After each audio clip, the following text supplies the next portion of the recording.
What's up, everybody? Dog985. There's levels to this. You're gonna see the title of this video and get mad or triggered already, but just listen to what I'm gonna say because everything I'm saying is facts. Okay? The PlayStation 6. Apparently, there's been leaks about what the PlayStation 6 specs are gonna be and all that sort of stuff. Listen, this console doesn't matter. It's dead on arrival. It is literally the perfect time to buy a PlayStation 5 Pro when the PS6 drops. Why? Simple. Okay.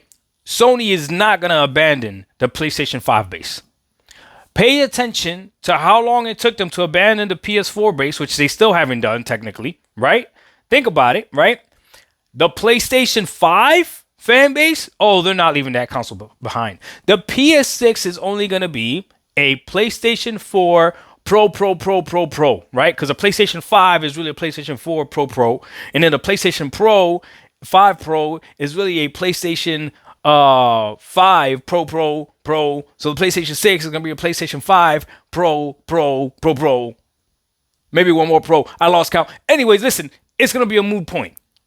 Every single game that comes out for the next probably 6 years after the PS6 comes out will be playable on the PlayStation 5.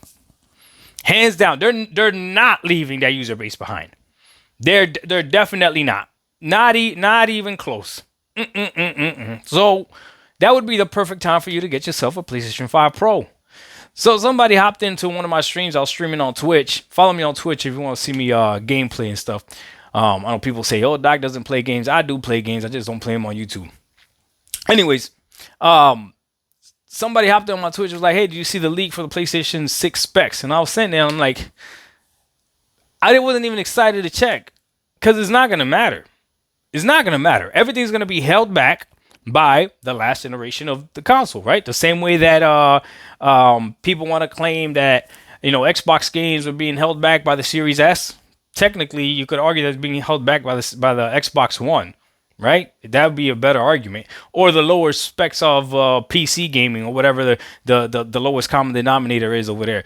That would be a better argument. But for PlayStation 6, right? Because PlayStation does make exclusive games for its consoles, even though they're only going to make about one a year. I think that's what they said, right? You're going to get one exclusive temple title, one a year, right? They're going to make sure it runs on the PlayStation 5. Oh my. You are out of your mind if you think the first 6 years of games that are dropping on the PlayStation 6 are not going to run on the PS5. They will. They've learned from any mistakes that they made. The fact that Ratchet and Clank only ran on the PS5, right? Ratchet and Clank Rift Apart didn't run on the PS4. They learned from that mistake. And honestly, that was really dumb. Ratchet and Clank Rift Apart runs on a Steam Deck. And you think they couldn't put that on a PS4?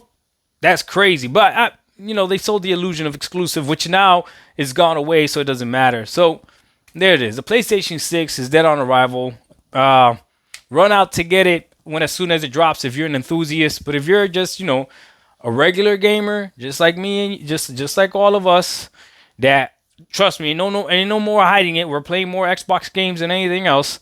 Don't get a PS6. Ain't no point. At least not when it drops. Dog185, there's levels to this. All facts. We out. Peace.